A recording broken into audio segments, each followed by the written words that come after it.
Okay, good morning all of you. Today it will be the last class for your eye, okay, sense of vision, and we have completed almost all the mechanisms involving your image forming mechanism, the photoreceptor mechanisms, okay, visual cycle and all.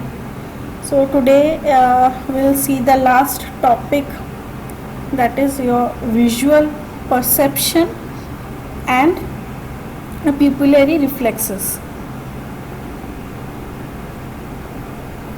Okay, so what is this term perception? Okay, perception means to know, okay, the different senses. For example, the light sense, form sense, color sense. Okay, these are the three different things. So it is the integration, or you can say it as a complex integration of light sense, form sense, sense of contrast and color sense. Okay, so these three different senses, that is light, form and color, we will study one by one. So coming to the first one, the light sense, or you may call it as your visual adaptation. Okay. So what is it? It is the awareness of light. Okay, so the eye has the ability to discriminate and also identify the objects.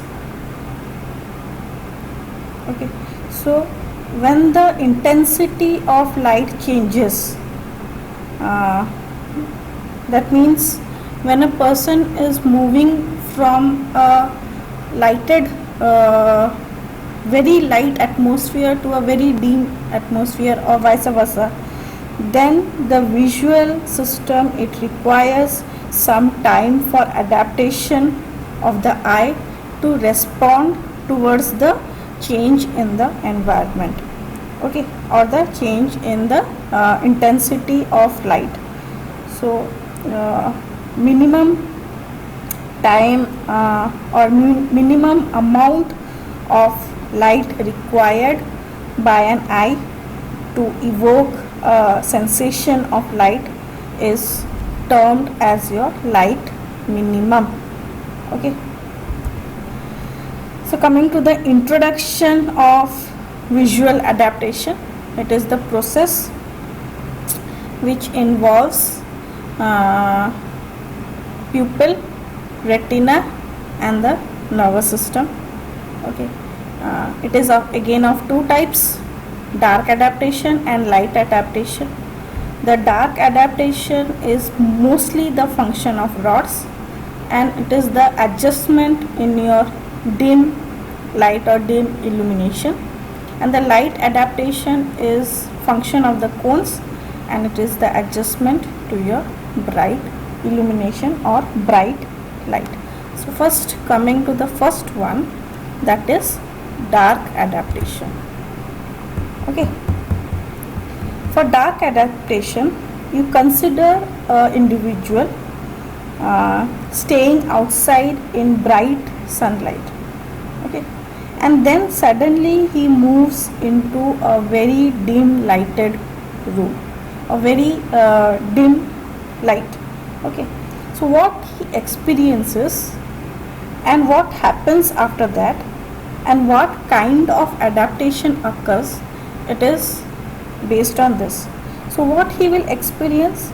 He will experience a temporary blindness, okay, that will improve after a few minutes. So the time taken for this improvement of your temporary blindness, or you can say the time taken for the eye to adjust to the low levels of light, is termed as your dark adaptation. So if we define dark adaptation, it is the process by which the person is able to see the objects in dim light. Okay, So is that clear? Now coming to the mechanism. Okay, so it involves both neural mechanism and chemical mechanisms, and the neural mechanism is otherwise termed as your neural adaptation.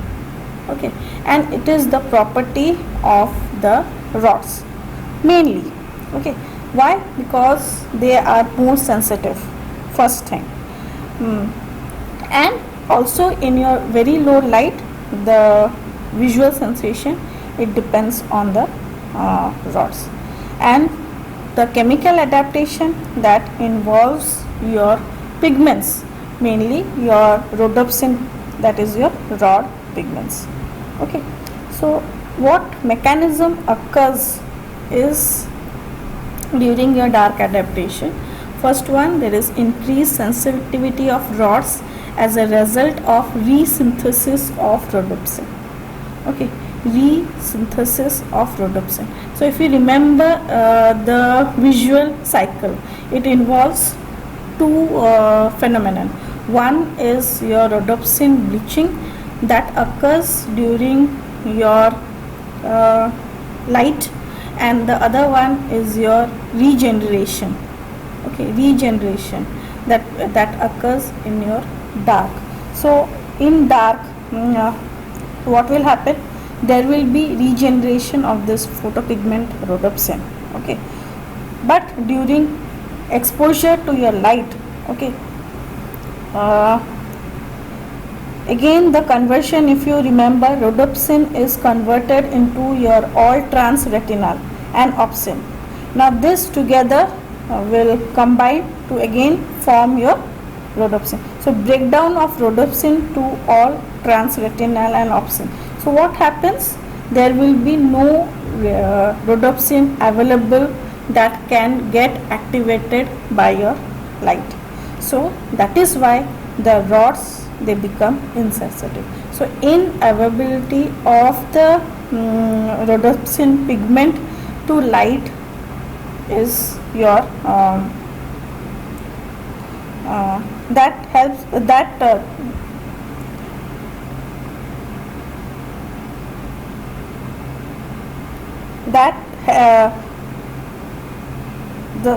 rods, they become insensitive to your light. So in bright light, most of the pigment molecules are bleached, and in low light, that time required for the regeneration of these pigments is your adaptation, and this is mainly the function of your rods, and it can also occur in your cones. And the second mechanism is your dilatation of pupil. That means the adjustment of the pupil so that light enters into the eye.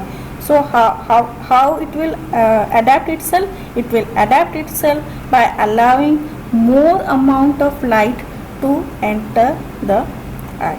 So these are the two mechanisms. One is your neural, chemical, and the other that involves your pupil, that is your dilatation of your pupil.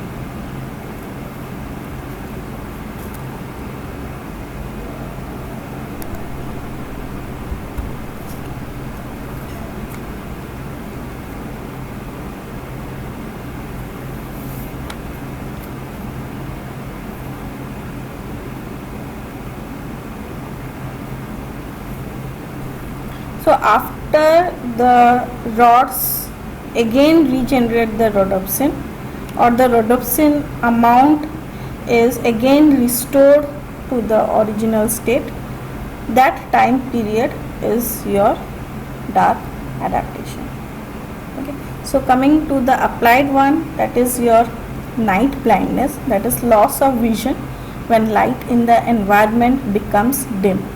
It is otherwise termed as your nyctalopia, and adequate amount of vitamin A is a must for the synthesis of photopigment. So whenever there is deficiency of vitamin A, there occurs this disease. Okay, so diet containing less amount of vitamin A, or there is decreased absorption of vitamin A from your intestine. That will cause your night blindness. So the other type of adaptation is your light adaptation. So what is it?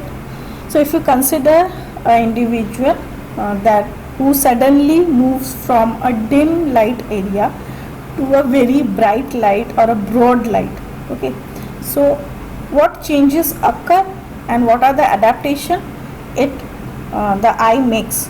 So what change will occur in the eye, or what vision that is visible?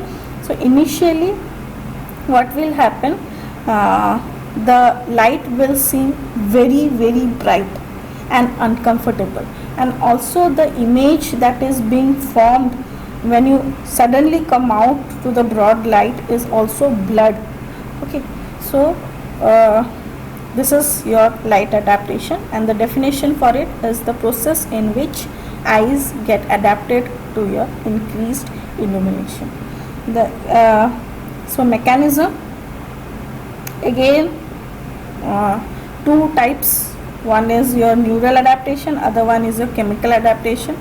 So reduced sensitivity of the rods, okay, so rods and constriction of your pupil.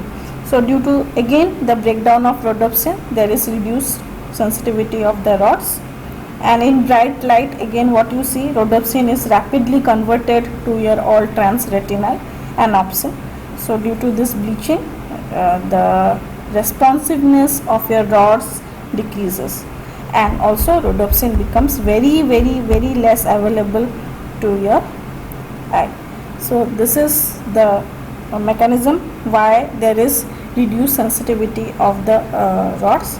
And the other one is constriction of the pupil. Again the quantity of light reduces, thereby constriction of pupil occurs. So when the rods they fail to respond to the bright light, the cones they come into action. Okay, so during increased light sensitivity, rods they get deactivated and cones they get stimulated. So we can tell that light adaptation is the property of cones. Okay, so we have finished with the light sense. The second type of perception, visual perception, is your form sense, otherwise termed as your visual acuity. Okay, I have already told you about this. The form sense is most acute at the fovea, where there is maximum number of cones. So the function of and it will decrease rapidly towards your periphery. So form sense or this visual acuity is the function of your cones. So the ability to discriminate between your shape of the objects, or it is defined as the ability of the eye to identify two closely placed objects as or placed points as two different or distinct points. The shortest distance by which two objects can be separated and still can be visualized as two different objects is termed as your minimum separable distance, and the visual acuity is the function of cones. Coming to the factors that affect your visual acuity. So three important factors. First one is your optical factors. Okay, so it will determine the degree of visual acuity. And what are the factors? First, curvature of cornea, curvature of lens, plasticity of lens, and the condition of the ciliary muscles and lens ligament. All this will determine the degree of your visual acuity. The retinal factors, as you all know, visual acuity depends on the status of the cones present. And the last one is the stimulus factors, very important, that is the features of the object which we are viewing. So what are the features?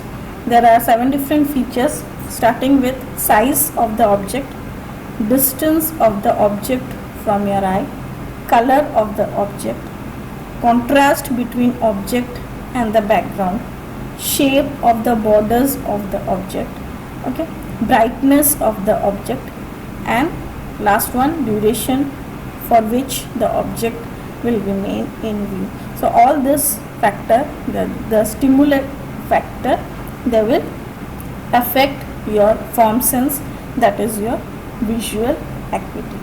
Okay, so first one, as your optical factors,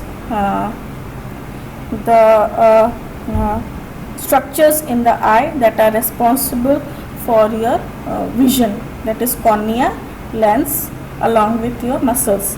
The retinal factors, that is the cones, and the stimulus factor, those are the features of the object. Now test for visual acuity. Okay, I'm just going to tell you the names of the test. The different tests, when you will go for the practical classes demonstration, then only you will understand the difference between the different types of tests done on the eye. So for the test for distant vision is done on Snell's chart. Okay, so the chart looks this way. Okay, you must have seen these commonly in the ophtha department or when you go for a eye test. And this is for near vision, that is your Jaggers chart. So these two tests and the others that involve your eye, we will do it after you finish your examination and after we complete the special senses. Okay, so that time again I will discuss all these things with you once more, and we will do the test. Okay, so now coming to the last perception, that is your color sense, okay, or color vision. So as you all know, this is a very complex mechanism. Okay, and till now the color sense or the color vision is based on theories. Okay, the eye is very sensitive to light rays. Okay. The spectrum or the visual spectrum, that is your vigor, has a wavelength of 400 to 750 nm. Okay, so that is the part that is sensitive to your light rays for your human eye. Okay. So eye, it has the ability to identify more than 100 colors. Okay, so it has the ability to identify more than 100 colors. So the ability of the eye to discriminate between colors excited by light of different wavelengths is your color sense. And again, this is the function of cones, because they are of 3 different types.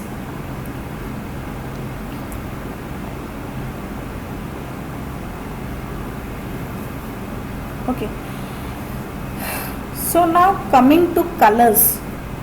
So there are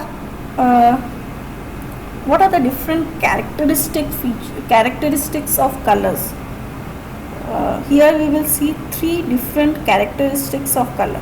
One is your intensity, other one is called as your saturation, the third one is your hue. Intensity, hue, and saturation. Okay, so there are 2 types of colors. One, that is your primary colors, that are your red, green, and blue, and the next set is your complementary color.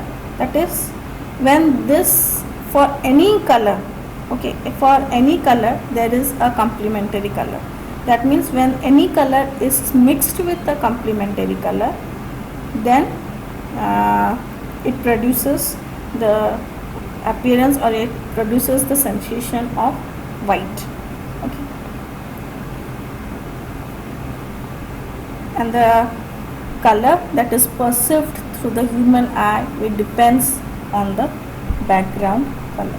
So as I told you, the color sense, it is based on theories. Okay, so we will see only three important. There are many color theories, okay, color vision theories, but we will see the three very important color vision theory, and these are divided into two types. One are your pigment theory, other one are your opponents theory. Okay, so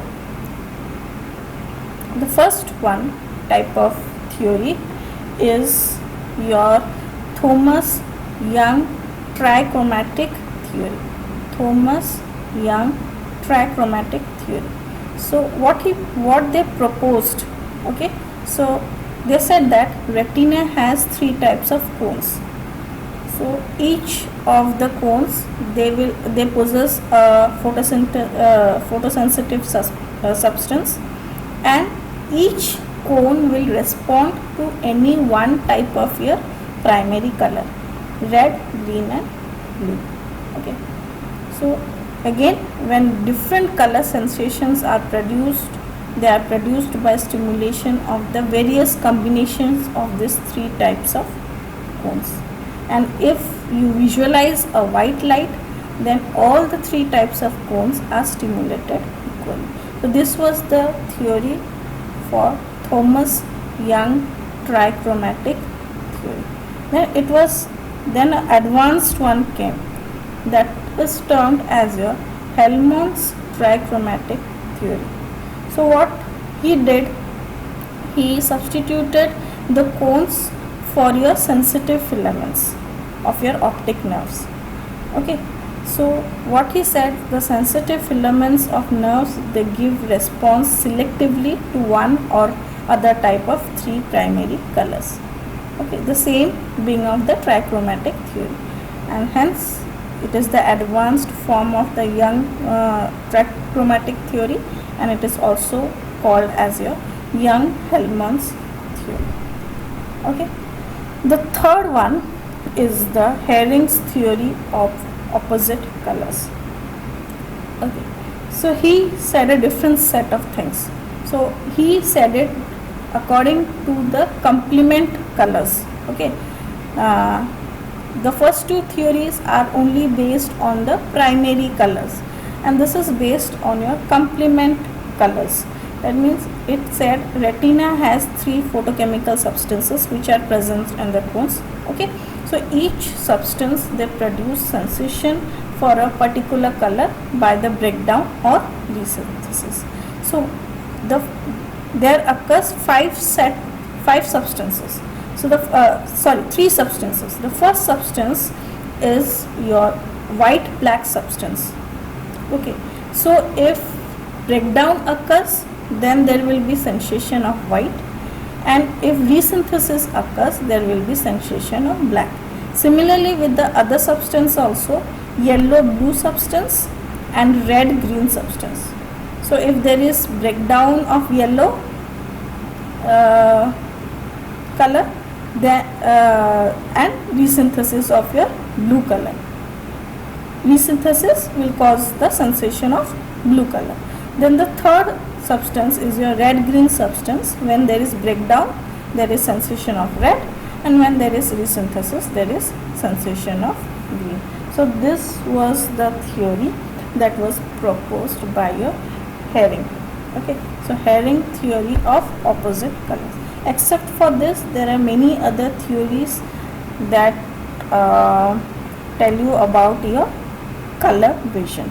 Okay, so these are the three important theories. So accordingly,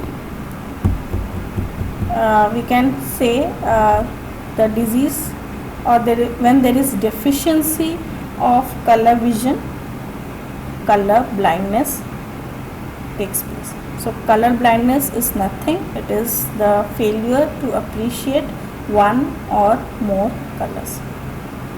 Okay, so when an individual that has a normal color vision, they are termed as your trichromate, and when there is total loss of color vision, those persons are termed as a achromatopsia.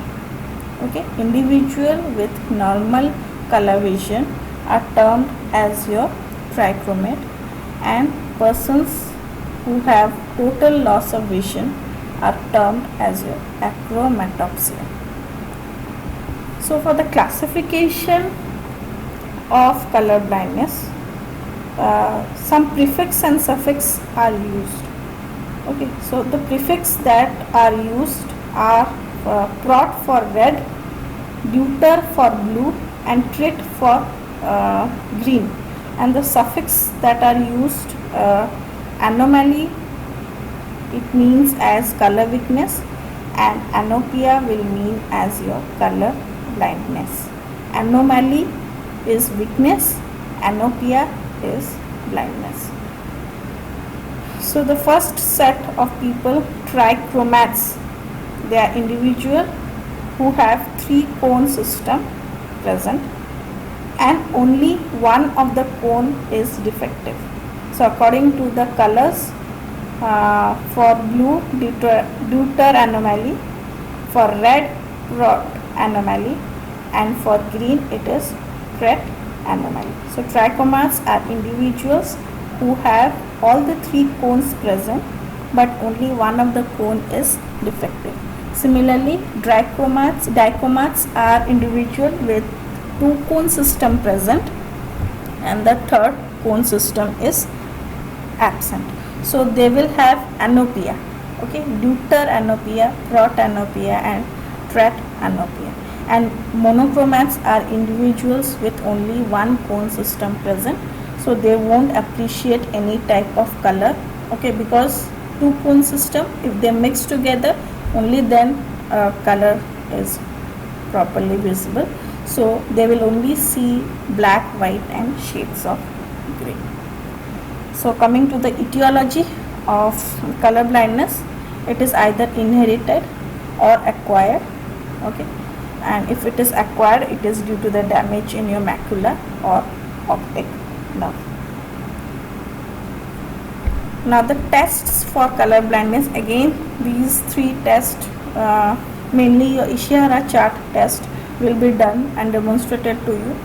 That time it will be more properly clear, or you can appreciate the changes or how it is visible. Okay, so Ishihara chart, and it looks like somewhat like this. It's a booklet of different charts. Okay, so it looks somewhat like this. So if you see what numbers are scribbled inside the charts or inside the circles. Okay, so the first one is 45, second is 8, 29, 56, 6, and 25. Okay, so if you are properly able to see those different colors on the different backgrounds, and if images are formed or what type of structures, okay, we will see all this properly during your practical classes, practical demonstrations. But if that is visible, then it gives a test for your color blindness. So along with that, Eldridge Green Lantern test. Okay, so all this are also done. So the visual perception, which includes your light sense or light adaptation, then coming to your visual acuity or form sense, and the last one is your color sense, that is your color vision. We have finished. The last topic for eye is your visual reflex or pupillary reflex, because it's the function of your pupil. Okay, so visual reflex or pupillary reflex.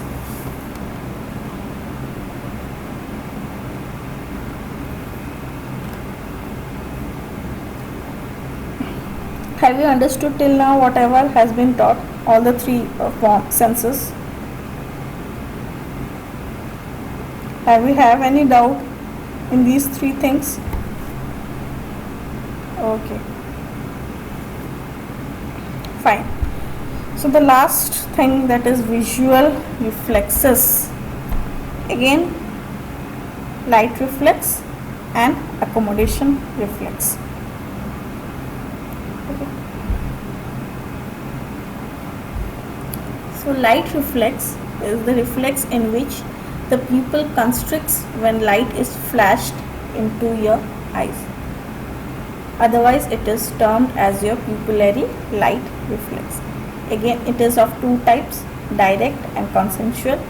So direct light reflex is the reflex in which there is constriction of the pupil in an eye when light is thrown into that eye. Again, these light reflex and accommodation reflex will be demonstrated to you.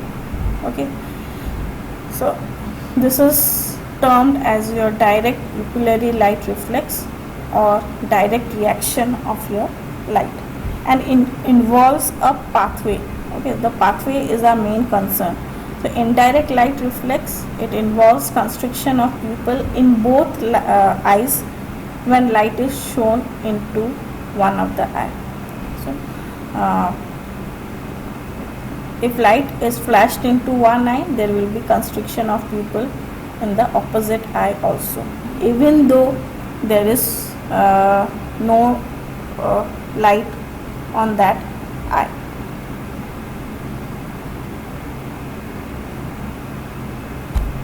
So otherwise it is termed as your consensual light reflex. So two type, direct and consensual light reflex. So the pathway, this is important. Okay, pathway for light reflex.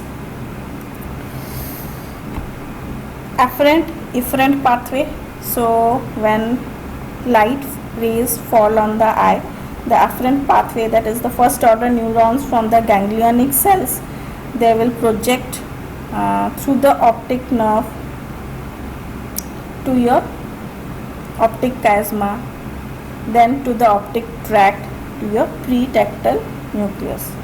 Okay, and from the pretactal nucleus the second order neuron starts, and they will proceed to the midbrain through your Edinger-Westphal nucleus. Okay, this is your afferent pathway. So the first order neurons, they start from the ganglionic cells and will project to the pretactal nucleus, and from here the second order neuron starts and they will proceed to the midbrain and the Edinger-Westphal nucleus.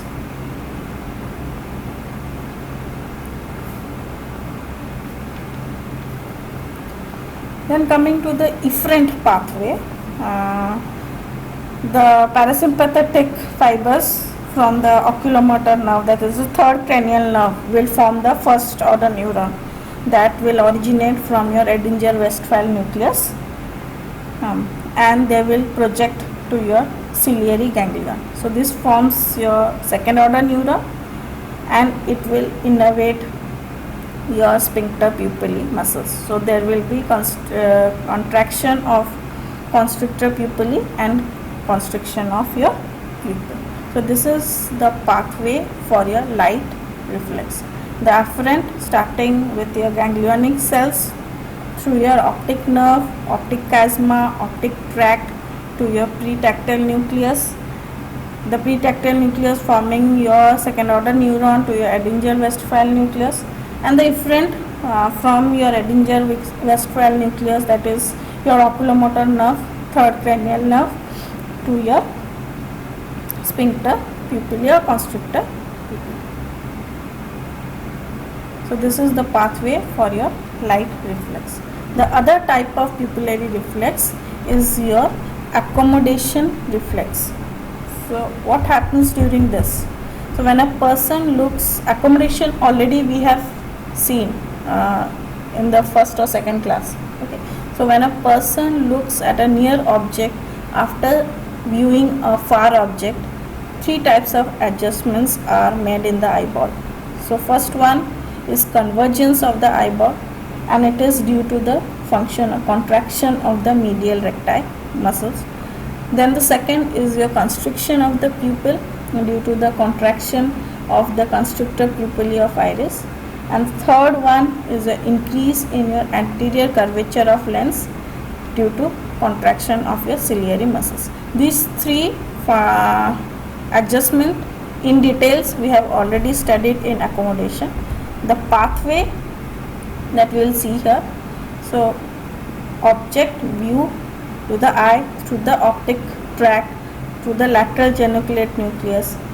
Okay, optic radiation, visual cortex, frontal cortex, Edinger Westphal nucleus. There will be pupillary constriction and lens thickness will change, and through your cranial nerve 3, the motor nucleus, through the medial recti there will be convergence of your ocular axis.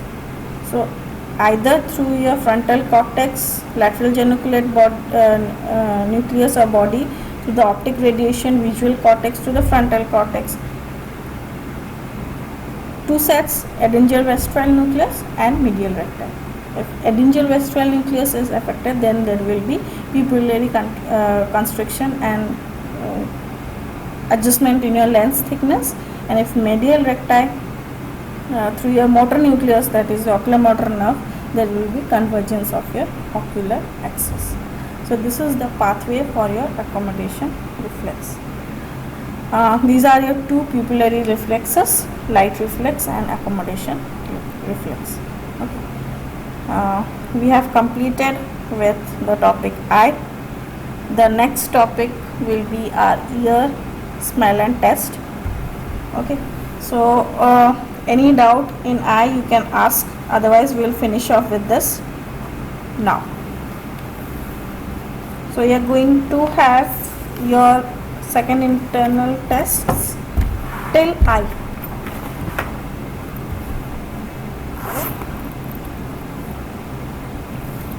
Any doubt? Any doubt in the slides? Okay, fine.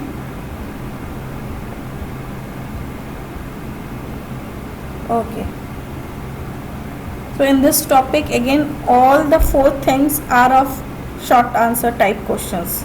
Okay, starting with your form sense, light sense, color vision and your reflexes.